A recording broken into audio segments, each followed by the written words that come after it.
السلام علیکم ورحمۃ اللہ وبرکاتہ۔ بسم اللہ والحمد للہ والصلاة والسلام علی اشرف الانبیاء والمرسلین وعلی آلہ وصحبہ اجمعین، اما بعد۔ ذی الحجہ کی پہلی تاریخ سے عید کے دن تک اونٹ، بکرے جیسے ہر اس جانور کو دیکھنے پر تکبیر کہنا سنت ہے جو قربانی کے جانوروں کی نسل میں سے ہیں۔ گائے کو دیکھنے پر تکبیر کہنا سنت ہے، بیل کو دیکھنے پر تکبیر کہنا سنت ہے، اونٹ کو دیکھنے پر تکبیر کہنا سنت ہے، بکری کو دیکھنے پر تکبیر کہنا سنت ہے۔ اگرچہ لنگڑا اونٹ ہو، لنگڑی بکری ہو جن سے قربانی نہیں ہوتی لیکن قربانی کے جانوروں کی نسل میں سے ہیں، اور قربانی کے جانوروں کی نسل کو دیکھنے پر تکبیر کہنا سنت ہے، اگرچہ وہ جانور قربانی کے لائق نہ ہو۔ 1 یا 2 دن کے بچڑے کو دیکھنے پر بھی تکبیر کہنا سنت ہے۔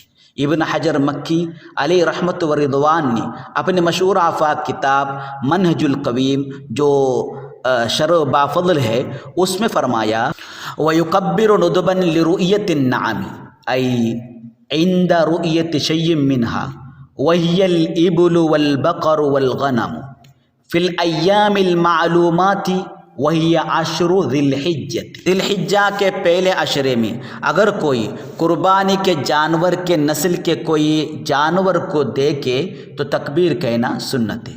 امام ابن رملی علیہ رحمت و رضوان نے مشہور آفاق کتاب نہایت المحتاج میں فرمایا وَإِذَا رَأَى شَيْئًا مِّن بَهِيمَةِ الْأَنْعَامِ فِي 10 ذِي الْحِجَّةِ سُنَّ لَهُ التَّكْبِيرُ۔ قربانی کے جانوروں کی نسل کے کسی جانور کو دیکھنے پر تکبیر کہنا سنت ہے۔ منہج القویم حصہ نمبر 2 صفحہ نمبر 90، نہایت المحتاج جلد نمبر 2 صفحہ نمبر 400، عاشت الشروانی جلد نمبر 3 صفحہ نمبر 54۔ صرف دیکھنے پر ہی نہیں، قربانی کے جانور کی نسل کے کسی بھی جانور کی آواز کو سننے پر بھی تکبیر کہنا سنت ہے۔ شیخ الہند زین الدین الصغیر ملے باری علیہ رحمت و رضوان نے اپنی کتاب فتح المعین میں فرمایا وفی 10 ذی الحجہ حین یرا شیئا من بہیمۃ الانعام او یسمع صوتہا، یعنی دیکھنے پر ہی نہیں قربانی کی نسل کے جانور کی آواز کو سننے پر بھی تکبیر کہنا سنت ہے۔ فتح المعین جلد نمبر 1 صفحہ نمبر 419۔ بلکہ امام ابن رملی علیہ رحمت و رضوان نے فرمایا کہ وَظَاهِرٌ أَنَّ مَنْ عَلِمَ كَمَنْ رَأَى فَالتَّعْبِيرُ بِهَا جَرَى عَلَى الْغَالِبِ۔ نہ دیکھنے کی ضرورت ہے نہ آواز سننے کی ضرورت، بلکہ قریب میں کسی قربانی کے جانور کی نسل کے جانور کی موجودگی کا علم ہونے پر بھی تکبیر کہنا سنت ہے۔ نہایت المحتاج جلد نمبر 2 صفحہ نمبر 400، عاشت الشروانی جلد نمبر 3 صفحہ نمبر 54۔